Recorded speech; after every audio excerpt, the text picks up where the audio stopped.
Alô, amigos da Rádio Tabajara, de volta com o programa Alô Comunidade. Eu sou Dalmo Oliveira, do Coletivo de Comunicadores Populares Novos Rumos. Olha, pessoal, avisando que o programa de hoje, gravado, o Alô Comunidade foi a Maceió, nas Alagoas, e a gente bateu um papo muito legal, muito interessante sobre agricultura, alimentos e territórios. Entrevistamos 2 pesquisadores da empresa brasileira de pesquisa agropecuária, a Embrapa. Nós vamos conversar na manhã de hoje com João Flávio Veloso e Ricardo Elesbão, eles que estão aí incumbidos nessa fase de implantação de mais uma unidade da Embrapa, desta vez no estado de Alagoas. E o papo de hoje é sobre alimentos, sobre segurança alimentar, né? Territórios e toda essa coisa, gastronomia, um papo muito interessante que a gente deixa agora com os ouvintes da Rádio Tabajara e da Rádio Web Zumbi. Vamos à entrevista. João, fala um pouco de você, da sua origem, da sua comunidade inicial, um pouco do trajeto. Ótimo. Eu sou mineiro, de uma região do norte de Minas Gerais. É uma região que ela recebe mais influências do estado da Bahia do que do próprio estado de Minas Gerais. A minha cidade, onde eu nasci, é uma cidade que chama Montes Claros, e eu nasci próximo dessa cidade, numa comunidade chamada Comunidade de Miralta. É uma comunidade que fica mais ou menos 35 quilômetros da sede do município. E é uma comunidade de agricultores e de criadores de gado, principalmente as principais atividades que são conduzidas nessa comunidade. É zona rural lá? É zona rural, essa comunidade é muito pequena e é uma zona rural que principalmente aí a questão de produção de leite,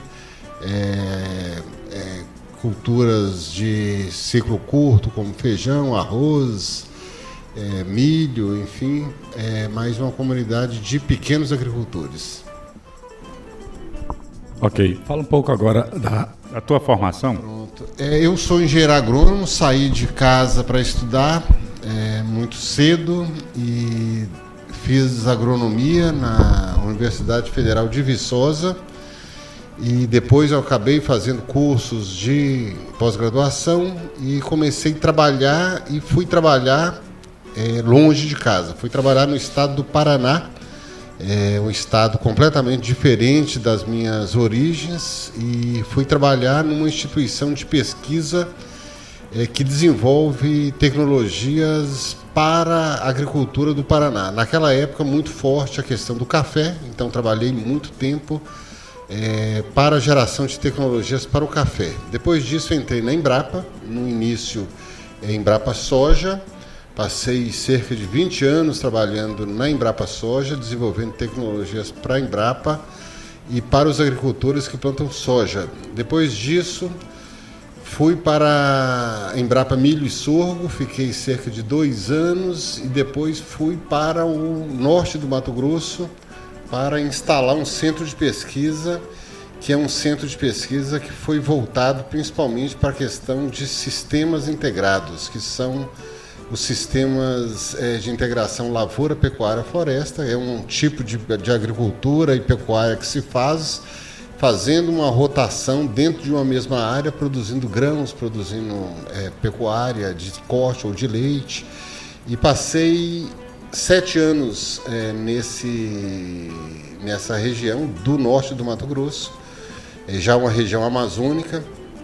E recentemente, então, nós viemos para o Nordeste, especificamente para o estado de Alagoas, para trabalhar na implantação de um novo centro de pesquisa que está sendo instalado em Maceió, que é a Embrapa Alimentos e Territórios, né? Essa é um novo centro de pesquisa, é um centro de pesquisa que vai trabalhar com o alimento, né? E vai trabalhar das diferentes formas que a sociedade, que as comunidades, então, enxergam e valorizam o alimento. O alimento é uma questão muito importante, é uma questão que envolve não só a questão da nutrição, mas também envolve outros conceitos muito importantes. Então, nós estamos atualmente trabalhando nessas ações para a implantação desse novo centro de pesquisa que é a Embrapa Alimentos e Territórios.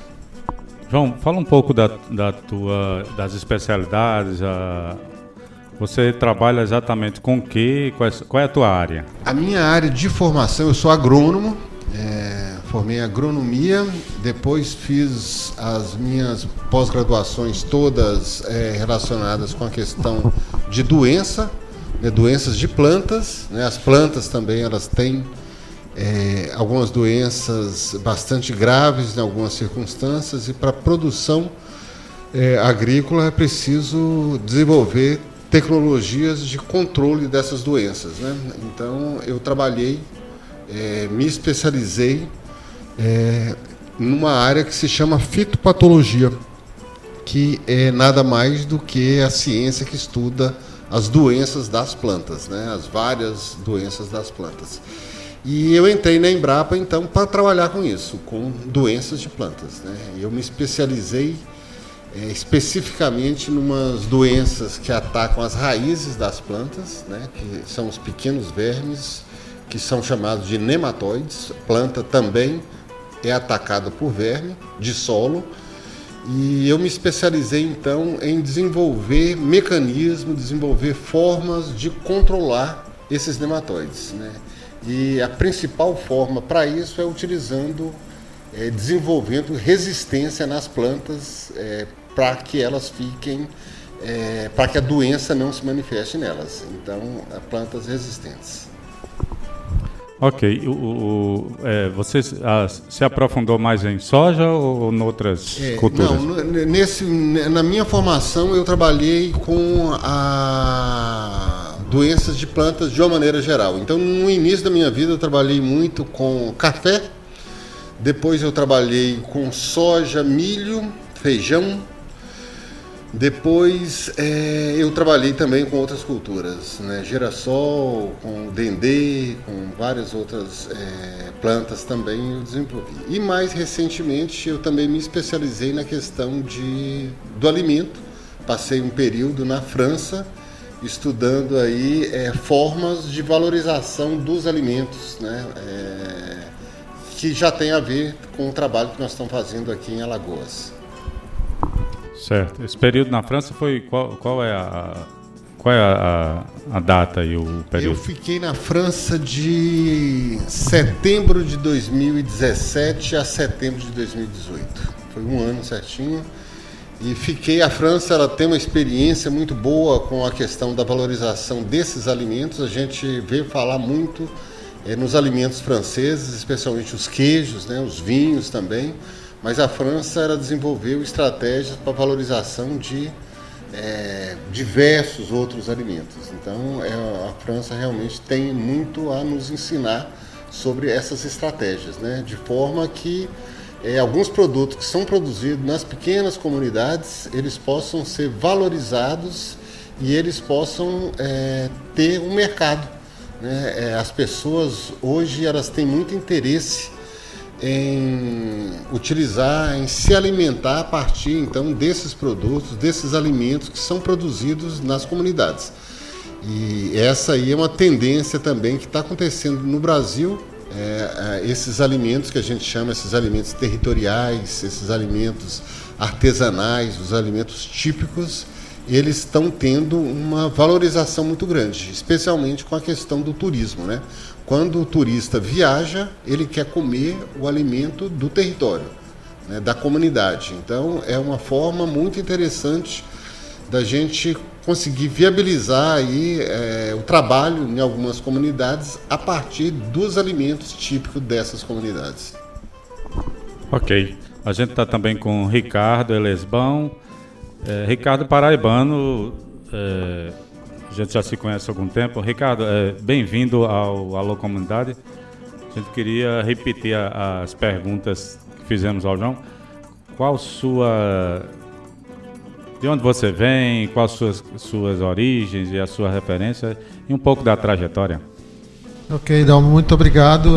É um prazer estar aqui com vocês e com os ouvintes da Tabajara e falar um pouco sobre o meu envolvimento com essas histórias todas. Eu sou paraibano, como você comentou, natural de Guarabira, onde eu praticamente vivi infância, adolescência, né? Até sair para a universidade eu morei em Guarabira, né? Não tive a princípio contato ou moradia direta no campo, mas meus pais e parte da minha família sempre teve envolvimento com a agricultura, e isso em dado momento me estimulou a fazer agronomia, né? Então, aos 17 anos aproximadamente, eu prestei vestibular e fui morar em Areia, né? Onde existe o nosso principal curso de graduação em agronomia na Paraíba, que é de 1936, já tem mais de 80 anos, é um curso bem tradicional, anterior até à nossa Universidade Federal. E lá eu tive a oportunidade de passar 4 anos e meio aproximadamente no meu curso de graduação, onde você tem uma convivência muito interessante e me fez crescer bastante em relação, inclusive, a relações interpessoais, etc., né? Não sei se os ouvintes em algum momento tiveram contato com familiares, etc., que passaram por Areia, mas Areia até hoje, boa parte dos alunos são internos, né? Então eu vivi literalmente dentro da universidade, nessa comunidade, por 4 anos e meio, e com interações muito interessantes, na época com gente de quase todo o país e muita gente do Nordeste, né? Como a Areia é um curso mais antigo, então alagoanos, sergipanos, pernambucanos, realmente uma experiência de vida bem interessante, né? A partir daí, ao concluir meu curso, eu fui para Minas Gerais, para Lavras, por onde inclusive o João passou também, e foi onde a gente teve o nosso primeiro contato, eu iniciando o curso de pós-graduação em nível de mestrado. É o mestrado, né? Isso, e João já também concluindo o mestrado, né? Foi o nosso primeiro contato. Aí eu também, em seguida, iniciei o doutorado, né? Mas já tinha alguma interação com o setor produtivo, principalmente na área de fruticultura. Acompanhava alguma coisa com algumas empresas em algumas áreas de produção no Nordeste, Mossoró, etc., que é para onde inicialmente eu comecei minha carreira, né? Eu, ainda antes de terminar o doutorado, em 1994, eu prestei concurso e fui trabalhar na Universidade Estadual do Rio Grande do Norte, em Mossoró, que era uma região que já tinha uma certa afinidade por causa da grande produção de frutas que tinha lá.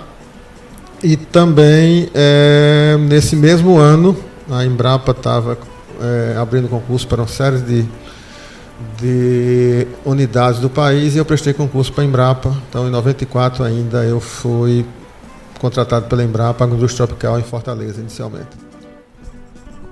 Certo. Ricardo, a formação, você se especializou em quê? Qual foi o rumo aí? Então, desde a graduação, na verdade, eu já comecei a me envolver com o que a gente chama de fruticultura, ou produção de frutas, né? Hoje, naturalmente, depois de tanto tempo, eu derivei dentro de fruticultura em vários temas, mas na graduação em si, a gente já trabalhava, fui monitor da disciplina, trabalhei com iniciação científica já na época. E quando saí para a pós-graduação, eu já fui para uma área em fruticultura, mas um pouco mais especializada, né? Eu fui entender um pouco como as plantas funcionam. Eu fiz um mestrado voltado para o que a gente chama de fisiologia de plantas, né? E nesse sentido especificamente voltado para como funcionam as frutas, como é que funciona a química, a bioquímica das frutas e qual a relação disso com algo mais prático, agronômico, né? Que a gente, conhecendo o funcionamento das plantas e de um órgão como é uma fruta, você é capaz de trabalhar questões, por exemplo, como comercialização, venda, etc., né? Então, minha formação em nível inicialmente de mestrado e depois de doutorado foi totalmente voltada para desenvolver tecnologias que pudessem promover a comercialização, né, e a exportação até de frutas, basicamente. Nesse sentido, ainda durante a pós-graduação e depois profissionalmente, eu trabalhei bastante com produtos regionais, né, com imagino que mais de 50 frutas diferentes, muitas delas tipicamente nordestinas. Por exemplo, parte do que a gente conhece hoje das tecnologias que permitem com que você produza caju no Nordeste e consiga colocar ele em São Paulo, Rio Grande do Sul, Brasília, foram de trabalhos que a gente desenvolveu já inicialmente na Embrapa e que envolve o que a gente chama de tecnologia pós-colheita, né? São técnicas que permitem com que a fruta seja, por exemplo, refrigerada. Durabilidade, né? Isso, exatamente. É o que a gente chama de vida útil ou vida de prateleira. Vida de prateleira, exatamente. Então, a gente trabalhou muito com aspectos, por exemplo, voltados para a colheita, como colher bem determinadas frutas. Existe, inclusive, muitos mitos, né? Pensando aqui na Paraíba, que é um local onde ocorre, as pessoas apreciam muito mangaba, por exemplo, né? Existe um mito, tanto com mangaba quanto com cajá, umbu, outras frutas, que elas precisam ser apanhadas no chão, que elas precisam cair da planta, mangaba principalmente. E a gente, estudando e avaliando essas frutas, a gente viu que, na verdade, elas podem ser colhidas ainda na planta, né? Inclusive evitando essa contaminação de ter contato com o solo, e elas vão amadurecer fora da planta, né? Então, vários estudos foram nesse sentido de conhecer melhor as frutas regionais e também dar suporte e desenvolver mais tecnologia para várias frutas tradicionalmente produzidas no Nordeste que vão para exportação. Mamão, abacaxi, que é um produto bem típico de algumas regiões da Paraíba, manga, melão, etc. Nós trabalhamos bastante produzindo tecnologia e conhecimento para dar suporte aos polos de exportação de frutas do Brasil para a Europa, principalmente. Beleza, a gente está batendo um papo aqui com João Veloso, Ricardo Elesbão. Fala um pouco do Elesbão, que as pessoas têm curiosidade nesse sobrenome. Eu até esqueci de pedir para você falar o nome completo, essa coisa toda. Meu nome é Ricardo Elesbão Alves e na verdade, assim, eu vou contar uma parte da história, né? Elesbão no Brasil é mais um nome próprio do que um sobrenome. E as origens no Brasil, apesar das minhas várias tentativas de aprofundar sobre isso, eu não tenho muitas informações sobre a origem da família Elesbão, né? Mas eu sei que Elesbão é um santo etíope negro, né? Irmão de Santa Efigênia, e que juntamente com São Benedito foi usado bastante na catequese da comunidade quilombola, da comunidade que veio da África, né? Que foram usados durante um bom tempo da nossa colonização como escravos. Isso da Etiópia, o Elesbão da Etiópia. E isso, inclusive, é motivo de uma tese de doutorado de um professor da Bahia, que historia toda essa questão da catequese de negros, né, de comunidade negras no Brasil, envolvendo, por exemplo, a igreja de Santo Elesbão em Olinda, no Rio de Janeiro, em Minas Gerais, né, e é uma coisa assim que eu posso falar um pouco mais da origem desse nome, né? Mas não como família. Eu já tentei resgatar em dado momento, mas eu não, como Alves, como Silva, como outros nomes, não, né? Porque tem muitas famílias que adotaram realmente alguma coisa, ou santo, ou a questão territorial, né? Tem muito a ver com isso também, né? Sim, e também, né, acabaram transformando um dado nome, né? Um nome que foi nome próprio em dado momento em sobrenome, né? Tá ok. A gente está conversando então com Ricardo Elesbão e João Veloso. Queria que vocês falassem um pouco, João, a ideia dessa Embrapa nasceu quando? Como é que surgiu essa proposta? Porque a Embrapa ela nasce em 70 e pouco, né? Com alguns produtos mais os carros-chefes da agricultura e coisa e tal. Como é que acontece da Embrapa criar uma nova referência agora em pesquisa, e qual foi a ideia inicial? A Embrapa, então, ela começou no início da década de 70 trabalhando especificamente com algumas culturas, porque naquele momento o Brasil era um grande importador de comida, de alimento. Então foram criadas centros de pesquisa como assim, Embrapa Arroz e Feijão, Embrapa Soja, Embrapa Milho e Sorgo, enfim, atendendo um dado momento. Depois disso, a Embrapa passou muito tempo sem criar novas unidades. No início dos anos 2000, um pouco 2009, 2010, mais ou menos, foram criadas mais 4 unidades, né, centros de pesquisa da Embrapa, de temas que estavam emergentes naquele momento, né? Um deles, por exemplo, a Embrapa Agroenergia, né, a questão de você produzir energia a partir de produtos de origem vegetal, como o etanol, que vem da cana, enfim, o biodiesel, que vem dos óleos vegetais. Então foi uma resposta a uma demanda importante naquele momento.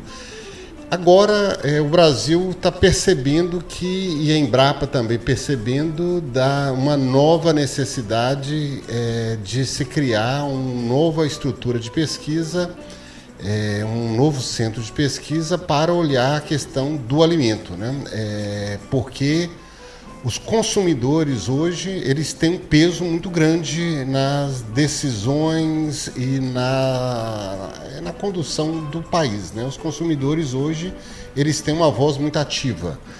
E os consumidores, eles demandam muitas informações sobre alimento, né? Então foi criado esse centro de pesquisa, então, atendendo a demanda por parte dos consumidores, que nesse momento se percebe muito forte no Brasil, mas isso aí já aconteceu em outros países, né? A gente fala da Europa, por exemplo. A Europa tem muitos centros de pesquisa. Na França são dezenas de centros de pesquisa que trabalham com o alimento, né? Porque para eles essa demanda chegou bem antes que chegou aqui no Brasil, e é uma grande oportunidade.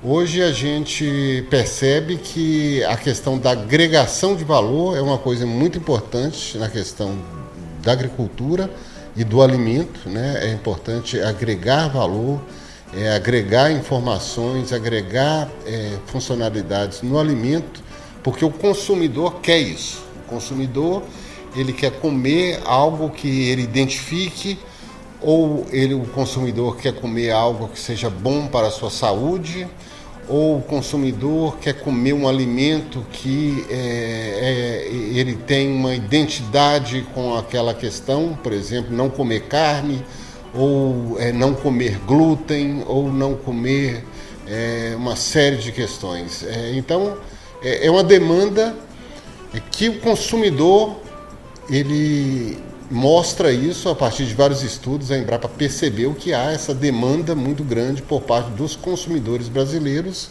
com relação aos alimentos. Então, foi criado em 2018, em 29 de junho de 2018, foi criado então a Embrapa Alimentos e Território, que vai se dedicar a estudar esses alimentos, a estratégia de se valorizar os alimentos brasileiros. Isso é muito importante, porque atende essa demanda dos consumidores. O Brasil procura novos nichos também de mercado para os nossos produtos, e isso aí tem um impacto muito grande nas comunidades, no desenvolvimento dessas comunidades.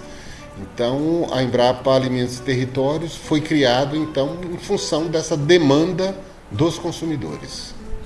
Vocês estão completando então o primeiro ano, institucionalmente falando. O que é que avançou, João, do início, da ideia para agora? Qual é a situação? E fala um pouco da articulação de por que a Embrapa veio para Alagoas, para Maceió, essa articulação também regional. Ótimo. Nesse primeiro ano, após a criação, foram feitos, nós demos muito enfoque na questão da criação das formalidades de um centro de pesquisa, né? As inscrições estaduais, CNPJ, enfim, para que, do ponto de vista jurídico, o centro de pesquisa passe a existir. Nós também fizemos os estudos das especialidades, das áreas de atuação, o desenho inicial de quais seriam as especialidades de pesquisadores, né? Como é que seriam a abordagem científica desses pesquisadores, né? O número de empregados que deveria ter, pessoas de outras formações para apoio, os laboratórios, né? Como é que seria o desenho desses laboratórios, enfim, toda uma construção teórica, né? Sobre como um centro de pesquisa que fosse trabalhar com alimento, como ele deveria funcionar e quais seriam as áreas que iriam compor esse centro. Bom, agora nesse momento que nós passamos então por todo esse caminhamento e agora nós estamos na fase de expansão da equipe, né? A partir desses estudos, então, a ideia então é trazer esses profissionais que vão atuar nessas áreas e começar a montar o time, né? Para a pesquisa agrícola, para a pesquisa de um modo geral, o principal recurso é o recurso humano, né? É o time das pessoas que vão atuar num centro de pesquisa. Então essa aí é a parte que nós estamos agora. Nós estamos então expandindo o grupo. Recrutamento de pessoas, né? Nós não temos concurso público previsto, então a gente está fazendo por transferências a partir de outros centros da Embrapa outros centros que a Embrapa possui. E estamos, então, fazendo a expansão da equipe e montando as primeiras bases físicas, né, os locais onde essas pessoas vão trabalhar. Como é que foi a articulação com o governo de Alagoas, as contrapartidas e os outros parceiros? Tem mais parceiro envolvido, né? Tem mais parceiros, tem várias instituições públicas e privadas que têm interesse, inclusive instituições internacionais que também têm participado conosco disso, universidades, institutos federais, as instituições do Sistema S, né? Senar, Sebrae, Senac, são instituições que também têm uma importância grande nesse tipo de trabalho. E sobre o governo de Alagoas sempre apoiou bastante, sabe? E a escolha de Alagoas, na verdade, também foi uma escolha completamente sem um olhar inicial do local. Nós fizemos uma avaliação da importância dessa temática do alimento e onde seriam os locais que esse centro de pesquisa poderiam atuar e o Nordeste, porque aqui cresce muito a questão de serviços relacionados com a alimentação, principalmente associada ao turismo, né, que cresce muito no Nordeste. E um outro fator que foi muito importante para a escolha de Alagoas é a questão de indicadores sociais e econômicos, né, do Nordeste, que não são bons, que precisam ser melhorados. Então é importante que haja política pública, haja uma presença maior do Estado, né, nesses locais, contribuindo para um desenvolvimento local, territorial, enfim. Então a escolha de Alagoas, ela partiu de uma questão de onde seria mais necessário do ponto de vista da importância do tema, e também da importância da presença de Estado para contribuir para o desenvolvimento local. Então, a escolha foi baseada nesses dois fatores. E então, vindo para cá, nós conversamos com muitas instituições, conversamos com quase 35, 36 instituições para que essas instituições nos orientassem na visão delas, como é que deveria ser a atuação, como é que elas já vêm trabalhando, de forma que a gente pudesse ter um efeito aí junto, combinado. E então nós fizemos esse estudo conversando com essas pessoas e também fizemos um estudo sobre qual seria a cidade de Alagoas, né? Alagoas tem 101 municípios, qual seria a cidade que a gente iria instalar? Fizemos também de uma maneira bastante técnica e por várias razões, especialmente a questão de facilidade de deslocamento e a questão também de outras instituições, Maceió foi a cidade que foi escolhida. Então nós estamos nesse momento avançando na questão da área física e montagem de equipe. Como é que está essa parte mais logística da implantação? Essa parte é uma parte que normalmente ela é demorada mesmo, porque isso aí é uma questão que você não pode fazer de uma maneira rápida, porque ela não pode ser desmanchada e feita novamente. Então, nesse momento a gente vai fazer algumas escolhas que são como um casamento sem divórcio, né? Então, a gente precisa escolher bem. Então, essa escolha ela tem que ser bastante criteriosa, com bastante tempo de tomada de decisão, para que a gente possa ter uma infraestrutura física que atenda às necessidades de um centro de pesquisa que a gente trabalha para que seja um centro de importância nacional e internacional. Nós temos aí vários parceiros de outros países que já entraram em contato com interesse em trabalhar em parceria conosco, porque, mais uma vez, o tema alimento é um tema que está assumindo uma importância muito grande no mundo, né? E tem várias, nós temos a aprender com muitas instituições, com muitos países, mas temos também a ensinar. Então, nós estamos nesse momento, então, de construção. Ok. Ricardo, fala um pouco dessa história da diversidade, da questão da diversidade do alimento brasileiro especificamente. O Nordeste também é bastante rico e diverso nisso, né?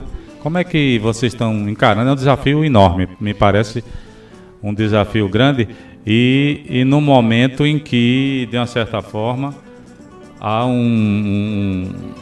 uma paralisação, vamos dizer assim, de investimento nessa área, pelo menos do ponto de vista mais do governo federal. Como é que estão esses desafios, superar esses desafios nesse momento?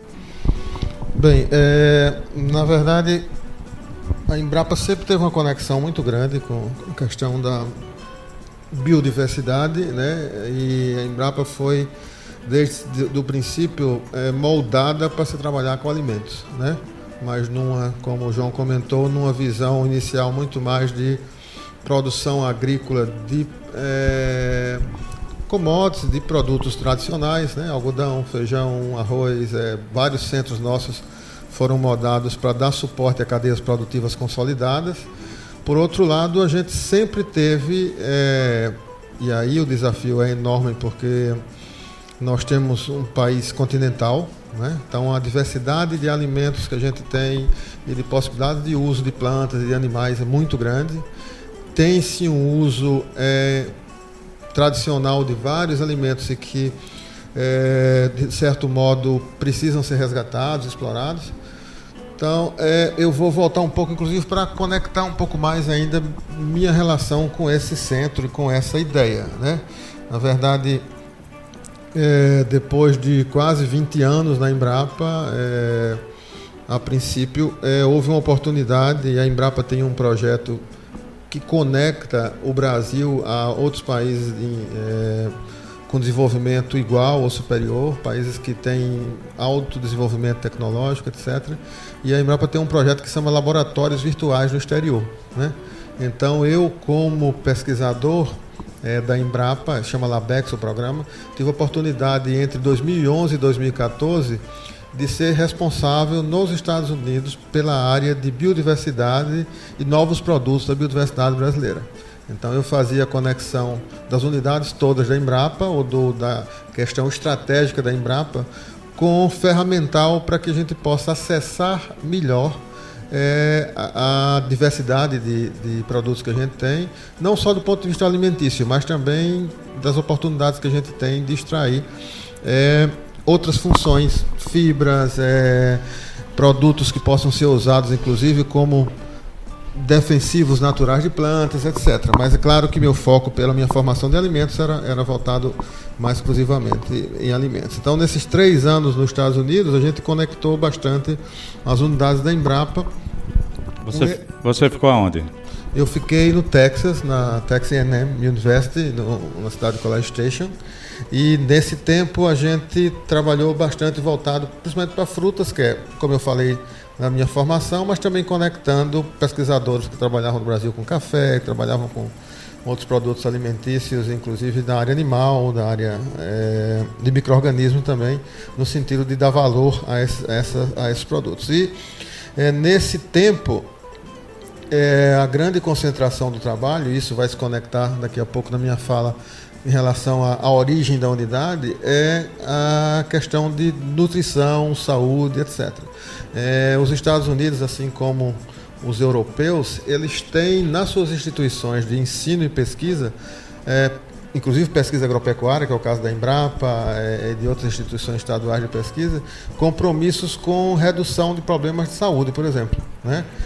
Como parte dos problemas de saúde vem de uma má alimentação, né? E aí a relação também com a unidade, uma instituição de pesquisa americana, europeia, ela tem compromisso com redução de obesidade, redução do que a gente chama de síndrome metabólica, que é todas essas alterações que a gente tem de aumento de pressão, aumento de açúcar no sangue, taxas alteradas de colesterol, etc.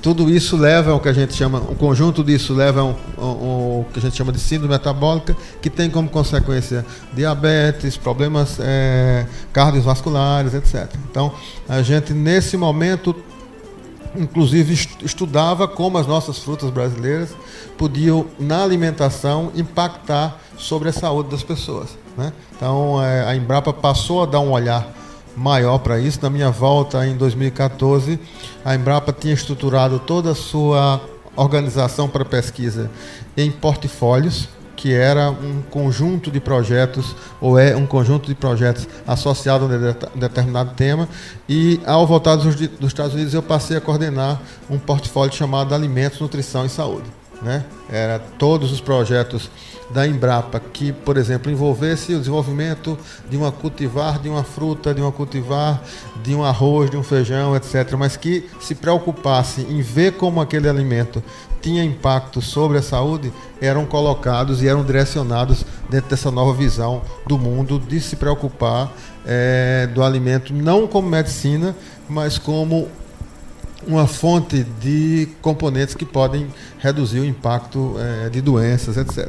Certo. Só para um comentário, eu tive conhecimento, por exemplo, que a Embrapa Mandioca e Fruticultura, que fica lá em Cruz das Almas, na Bahia, desenvolveu já há algum tempo uma variedade, uma mandioca rica em beta-caroteno. E já é pensando nesse alimento que vocês estão chamando de um alimento mais funcional, não é? É por aí, não? Isso também. Isso vai, inclusive, daqui a pouco casar com a história da unidade. A base do meu trabalho nos Estados Unidos era voltado para o que a gente chama de alimentos funcionais, ou seja, aquele alimento que, além de nos nutrir com nutrientes correntes, como carboidratos, lipídios, proteínas, mas também tem outros componentes não nutrientes que podem impactar sobre a saúde.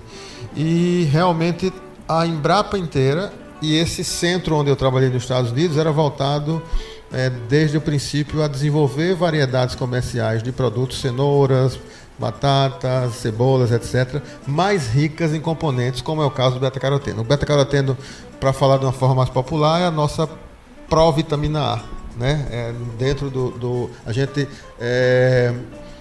internamente produz a vitamina A a partir da transformação da provitamina que a gente consome através desses produtos.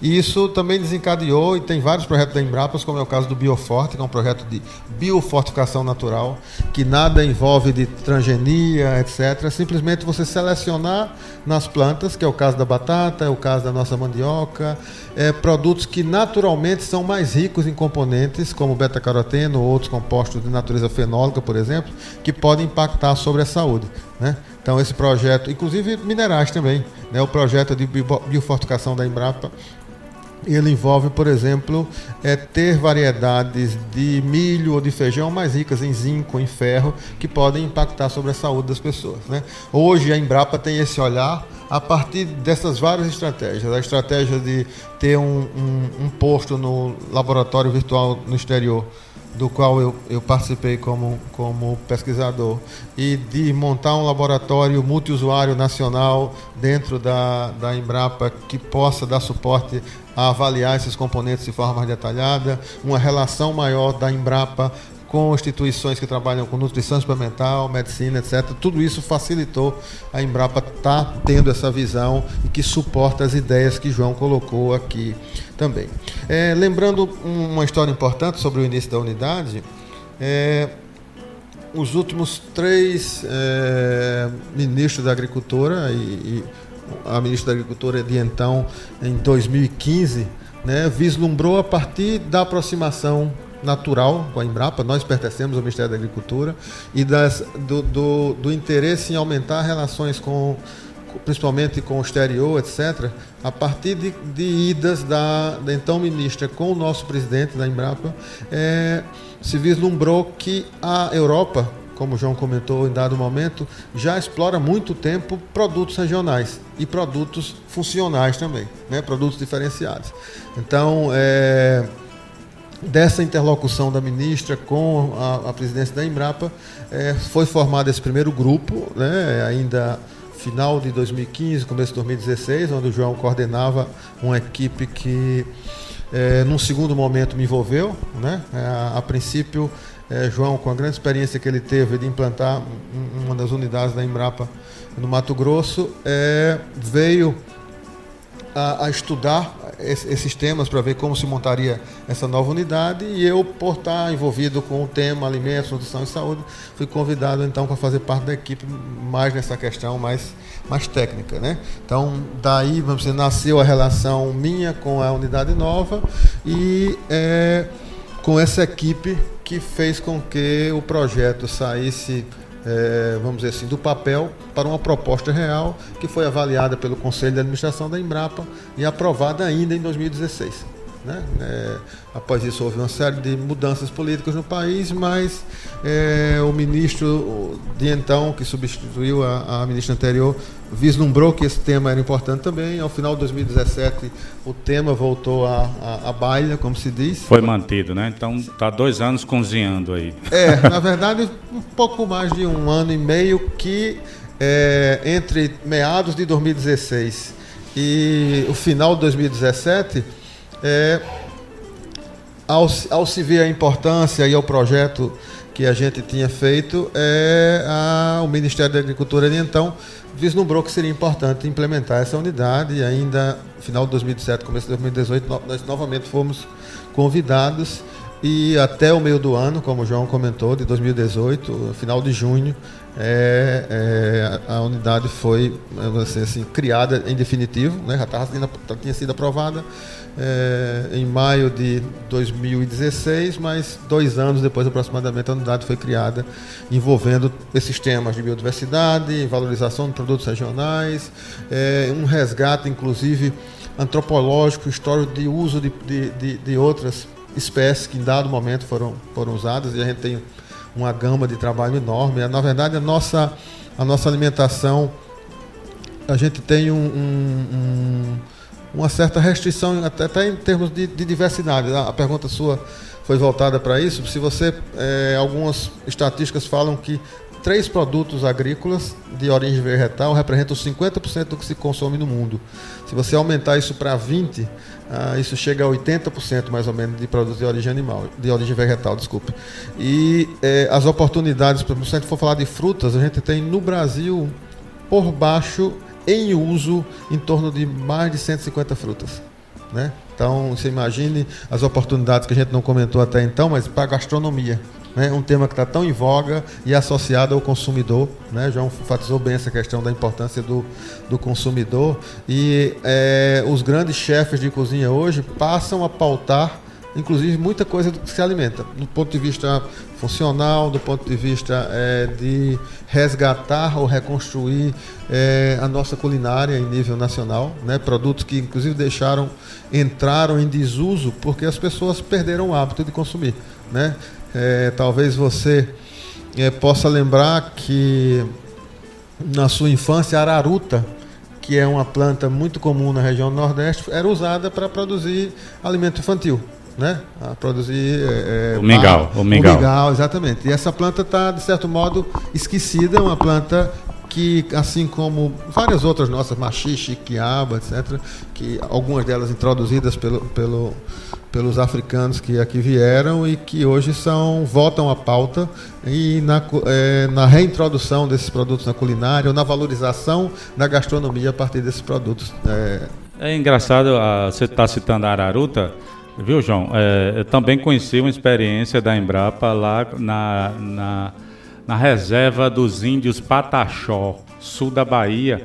E adivinha qual foi a demanda dos índios para a Embrapa Mandioca e Fruticultura naquela época? Já tem uns 10 anos ou mais de 10 anos com certeza. Araruta.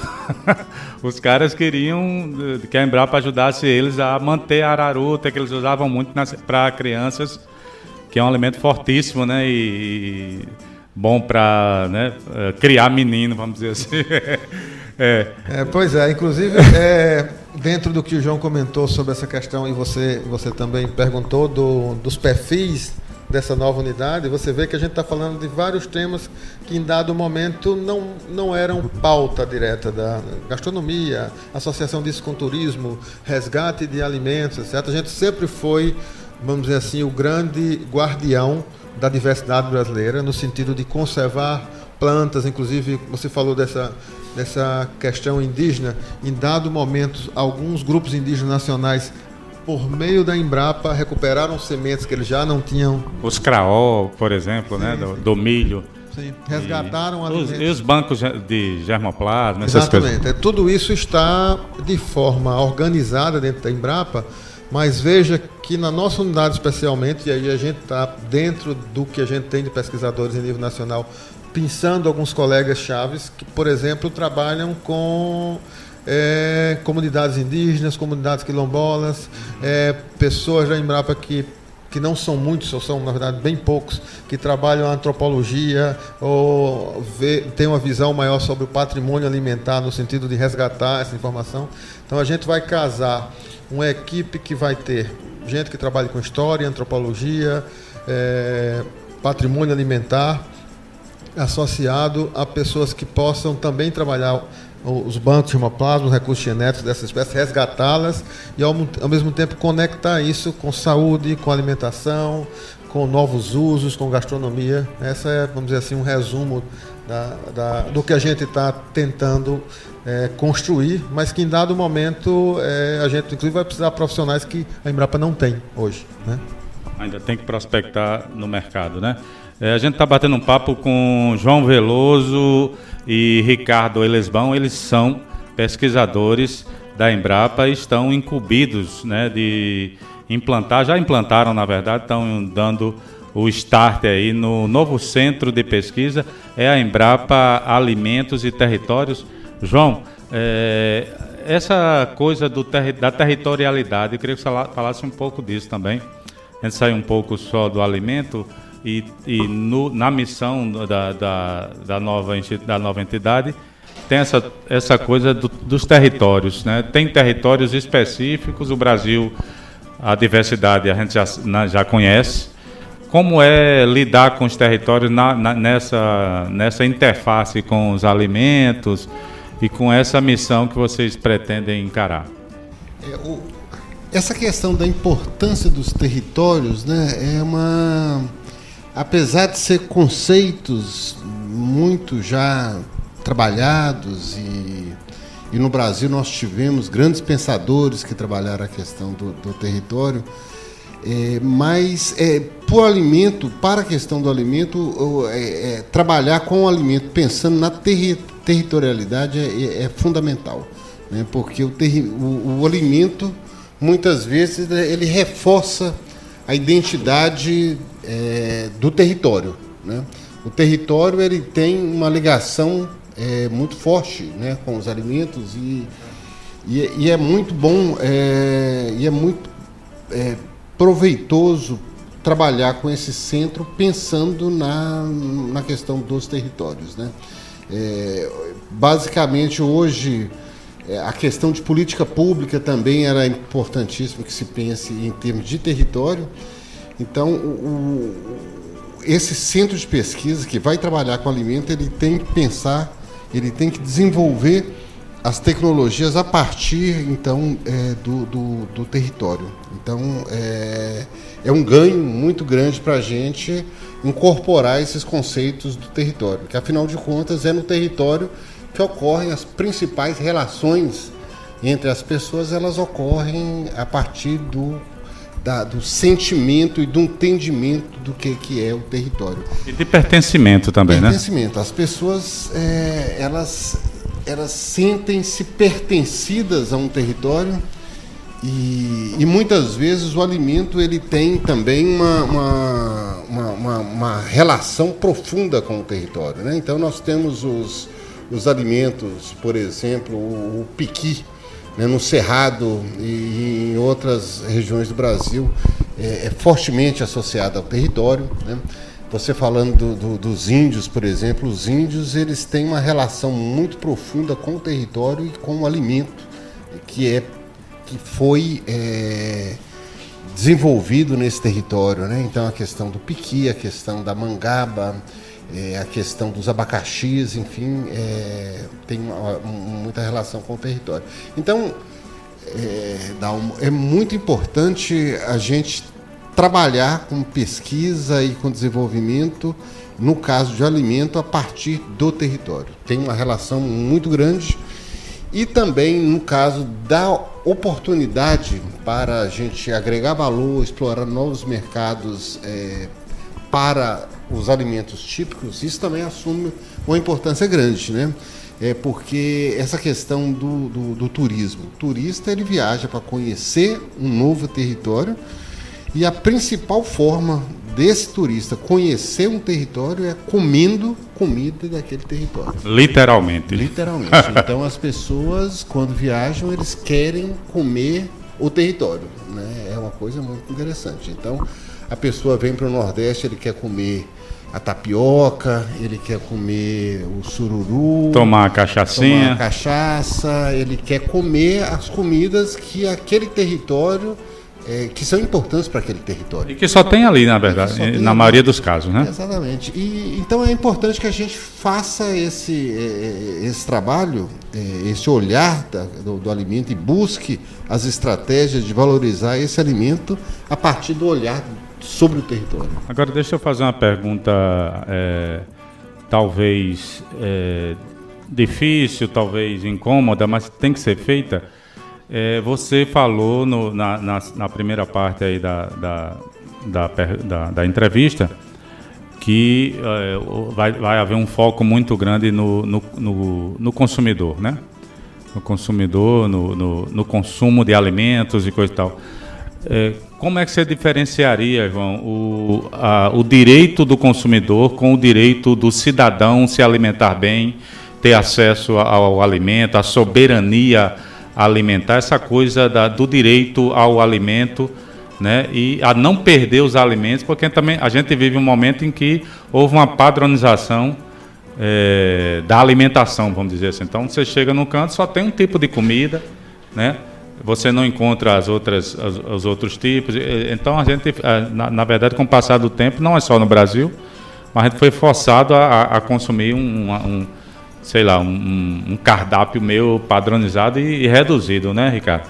Como é que você vê essa diferença do consumidor, que é o cara que tem o dinheiro, que pode consumir qualquer produto que ele desejar, vamos dizer assim, e o cidadão com direito a esse alimento mais específico, mais dele, mais da memória afetiva e do território dele? Quando eu digo o consumidor, eu estou me referindo a um cidadão que se alimenta, que consome alimento, né? E, logicamente, quando a gente faz esse tipo de avaliação, não sou eu que estou achando determinadas coisas. Existem estudos que são feitos para entender o que querem os cidadãos que consomem alimentos. Então, existem vários estudos disso, em nível de vários países e mesmo aqui no Brasil. Tem vários trabalhos, né? Tem um recente, muito interessante, chamado A Mesa dos Brasileiros. Né? O que o cidadão, como você se refere, o que esse cidadão, quando ele escolhe um alimento, o que ele quer? Quando ele vai em uma feira ou ele vai no supermercado, por que ele escolhe um alimento e não escolhe outro alimento? Né? Então, ali tem as grandes tendências, né? Por exemplo, das tendências, e os ouvintes aí da Rádio Tabajara vão entender. Hoje, atualmente, uma principal tendência, por exemplo, é a praticidade. Porções menores, que eu consigo comprar mais fácil. A gente sabe, as mulheres, elas trabalham agora fora de casa, o tempo ficou apertado, né? As famílias ficaram menores, então as pessoas não querem mais aqueles alimentos muito grandes, eles querem porções menores, eles querem coisas que sejam mais fácil o preparo, ou que já, inclusive, sejam isso aí é uma tendência. Outra tendência que é muito forte é a questão da sensorialidade e prazer. Né? Comida não é você chegar com um carro no posto de gasolina e mandar encher o carro, né? Não. A comida não é só encher o bucho, não. Não né? é encher o bucho. Você escolhe a partir do que você acha gostoso, né? E a partir do que a gente acha gostoso, e cada um tem o seu gostoso, né? Então, normalmente a gente gosta das coisas que a mãe da gente gosta, né? Que a mãe da gente ensinou a gente a gostar. Então, isso aí chama sensorialidade e prazer, essa tendência. Então, as pessoas querem comer coisa gostosa. Outra coisa, quando a pessoa vai comprar, o que ela leva muito em conta? Se ela confia na marca. Por exemplo, arroz. Isso é fortíssimo. A pessoa compra, normalmente, aquela marca que ele tem essa confiança. Né? Então, assim vai. Essas aí são tendências, e lógico, como você falou, a questão da soberania alimentar, né? Ou seja, que a pessoa, que o país ele possa produzir o alimento, né? Mas além disso, que as pessoas possam adquirir aquele alimento, né? Que elas possam ter acesso àquele alimento. Isso aí tem muito a ver com a questão de política pública para o alimento, né? As pessoas realmente precisam ter acesso ao alimento e mais, né? Acesso àquilo que ele acha que é alimento.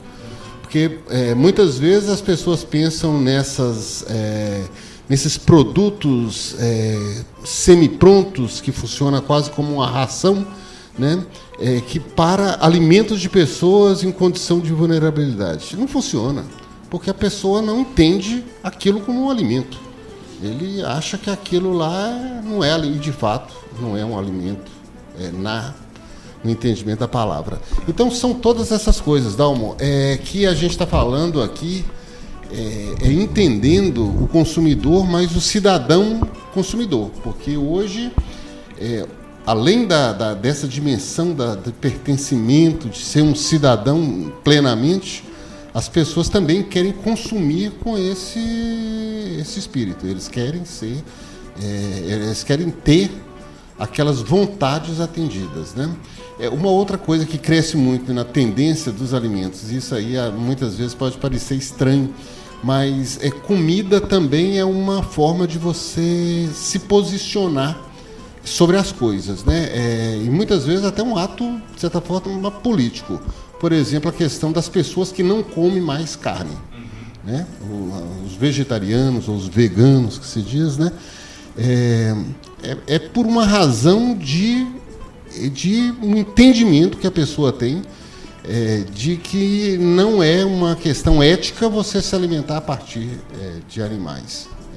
Eu, particularmente, não estou falando se eu acho que isso é bom, se é ruim, se é certo ou é errado, mas isso aí acontece. Um posicionamento, né? O posicionamento. Há pessoas, por exemplo, que só querem hoje comer alimentos orgânicos. Isso cresce muito. Eu tô nessa e minha filha está virando vegana. Então, isso aí tem muito, né? Então, porque as pessoas, o alimento então passa a ser um ato de afirmação das coisas que ele acredita, né? E tem até questão religiosa, né? Existem algumas religiões que não comem carne de porco, né? Existem comidas, né, de santo. Exato. Né? Tem restrições. Restrições alimentares, tem os ritos, os tabus, os impedimentos. Então, a comida é isso tudo. Eu queria... O tempo voa e a gente já está esgotando aqui, mas assim, dá uma rodada final. Se vocês puderem tocar bem rapidamente e de forma objetiva também um pouco da questão do alimento animal, e a gente está num espaço territorial onde a questão do mar, né, e dos alimentos do mar são bastante importantes para a economia. Ricardo, comenta um pouco essa parte aí para a gente, finalizando, já agradecer aos dois pela participação, pela presença, e dizer que o programa Alô Comunidade está à disposição sempre das novidades aí da Embrapa Alimentos e Territórios. Bem, na verdade, falando um pouco mais agora de alimentos e produtos, alimentos oriundos de produtos animais, principalmente, né? A gente tem, por estar no Nordeste, essa grande relação com o mar, né? Mas a gente não pode esquecer que também não obrigatoriamente com carnes, né? Carne é uma coisa que grande parte da população come ainda, mas também é um forte uso de produtos lácteos, né? Então, a região Nordeste tem uma tradição muito grande de produtos lácteos. Inclusive, alguns produtos regionais em quase todos os estados do Nordeste são hoje usados. Existe, por exemplo, vários estados onde se produz coalhada. Aqui no estado de Alagoas, por exemplo, existem coalhadas orgânicas, né? Ou seja, com o consumidor associando a sua identidade regional ao consumo de um produto tipicamente nordestino, como a coalhada, já sendo industrializado, mas com um impacto muito menor do que as pessoas não querem mais, que é processamento químico, etc. Né? Essa questão do mar, eu acho que o João vai até aprofundar um pouco mais depois, mas assim, voltando aí para produtos como ostras, caranguejo, que é uma grande tradição em vários estados do Nordeste, peixes, etc., é uma relação que vem de muito tempo, né? Não só pelas origens indígenas da região, mas desde sempre, né? Mas também pela fixação do nordestino em várias áreas de costa, né? E fez com que a gente tenha vilas de pescadores no litoral quase todo, né? Que acabam sofrendo nos últimos anos ações antrópicas, né? A presença do homem, do turismo, de hotelaria, etc., acabam impactando sobre isso, mas, por outro lado, também uma grande fonte importante de alimentos que trazem uma identidade para o Nordeste. Se você perguntar para alguém que vem ao Nordeste de outras partes do Brasil, né? Do Centro-Oeste, do Sul, do Sudeste principalmente, eles associam ao Nordeste praia, né? E além da questão de carne de sol, essas coisas também, há uma grande associação com as capitais do Nordeste com frutos do mar, né? Isso. É uma coisa, comida baiana, para muitos muqueca, produtos que envolvem sururu, peixada e coisa e tal. Exatamente. Né? E a pititinga lá do Rio Grande do Norte, né? A pititinga? Sim, que tem vários nomes em vários estados, né? Todos nós temos um peixe pequeno e que consome frito, e é uma coisa muito, muito interessante essa relação que a gente tem, mesmo em cidades que não estão no litoral, né? As pessoas muitas vezes não estão no litoral, mas tem a relação eu lembro inclusive de Guarabira em especial, que muita coisa vem do litoral do Rio Grande do Norte, e a feira de Guarabira, que é uma feira muito tradicional, recebe caranguejos e outros produtos, peixes secos, etc., e é comercializado, né, a partir dessa relação que o nordestino tem com frutos do mar. João, quer finalizar, por favor? Eu quero mandar um grande abraço, foi um grande prazer, viu, Dalmo, conversar com você e com os ouvintes aí da Tabajara. E pedir a vocês aí que na próxima refeição que vocês forem fazer, olhe o alimento realmente com esse respeito, né? O alimento é que nos faz muitas vezes brasileiros, né? O alimento é uma identidade muito forte que nós temos e que nós precisamos valorizar muito esses nossos alimentos e realmente aproveitar as oportunidades que os alimentos eles nos oferecem para que a gente possa reafirmar nossa identidade e que, logicamente, que a gente possa também agregar valor, né, desenvolver os nossos produtos, acessar mercados, enfim, gerar renda a partir desses alimentos. Tudo isso é importante e os alimentos, então, têm esse papel muito importante na vida da gente. Beleza, a gente conversou com João Flávio Veloso. Ele é o atual chefe-geral aqui da unidade da Embrapa Alimentos e Territórios, e Ricardo Elesbão Alves, os dois pesquisadores e são os pais aí da nova Embrapa em Maceió, em Alagoas. A gente está aproveitando o Alô Comunidade para fazer essa divulgação especial aqui na Rádio Tabajara. No próximo sábado, de volta a partir das 11 horas, próximo sábado com Fábio Mozart, aqui no comando do Alô Comunidade. Até a próxima.